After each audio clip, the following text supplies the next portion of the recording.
The world cannot see your private worth. It sees what you repeat, the apology before a request, the laugh after disrespect, the yes that arrives before you check your own capacity. Repeat those patterns long enough, and some people will treat them as instructions. Not because you summoned them, because repetition is legible. Before anyone twists that into blame, draw a hard line. If someone lies, exploits, discriminates, harasses, threatens, or abuses, responsibility is theirs. Your insecurity did not manufacture their choice. Power, prejudice, and coercion are real. This is about ordinary interactions where others have incomplete information and repeated behavior becomes evidence. Imagine a meeting. You begin, "Sorry, this might be stupid." Someone cuts across you. You stop. An impossible deadline lands. You say, "No problem." Nobody opened your mind and found a low-value person. They saw you discredit the idea, abandon the floor, and accept the cost. Those signals are not your worth. They are the interaction you rehearsed.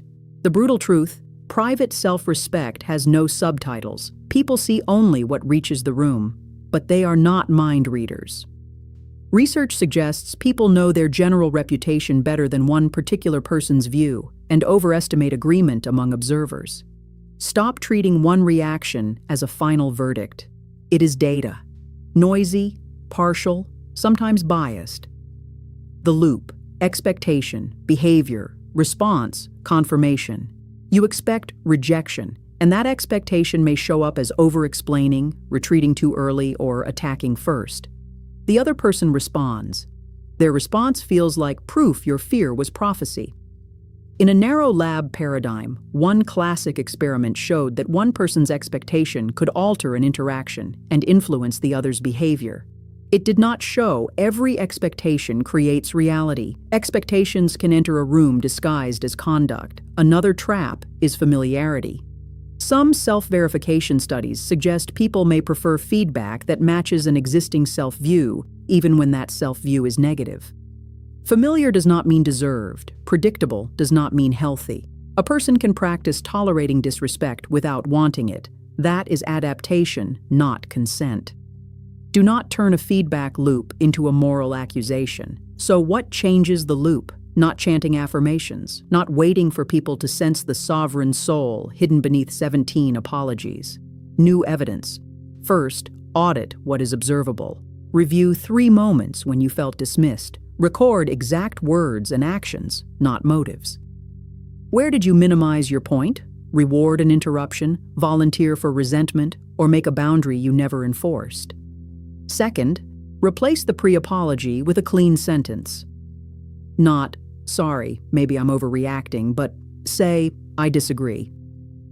I have a point to finish. I can do Friday, not tonight. That joke doesn't work for me." Assertiveness is not a personality transplant. A small randomized trial found that practicing a specific assertive skill improved that skill, not assertiveness in general. Translation: rehearse the exact move you need. Third, connect the boundary to your own next action. If the insults continue, I will end the call. If the scope changes, we will renegotiate the deadline. A boundary is not a command that controls another person. It is information about what you will do. Fourth, hold the line long enough for the pattern to become legible. One clear sentence followed by 6 quiet reversals teaches the old lesson. Consistency makes new data credible. Expect friction. Someone who benefited from your automatic compliance may call your clarity selfish. That reaction is information, not proof the boundary is wrong. But do not label every disappointed person a manipulator. Healthy people can need time, context, and negotiation too. If a power imbalance makes direct confrontation unsafe, an abusive partner, a retaliatory boss, a credible threat, do not perform courage for the camera. Choose the smallest safe move. Document, get support, make an exit plan, or use formal channels where appropriate. Survival is not weakness, and silence under threat is not consent. Now ask the real question. What are you repeatedly teaching the room? That interruptions work? That your no becomes maybe after 10 seconds? That disrespect can be purchased with a laugh? Or that you can be warm without becoming available for extraction? People will not all update. Some will misread you, some will punish clarity, some systems are unfair before you arrive. The goal is not to control every opinion, it is to stop supplying avoidable evidence for a role you no longer consent to play. Your worth does not rise when you speak clearly, and it does not fall when someone ignores you. The change is simpler and more useful. Your behavior becomes harder to misread. Stop asking people to recognize a value you keep hiding from the interaction. Make it visible in the sentence you finish, the deadline you renegotiate, the joke you refuse to absorb, and the door you safely close.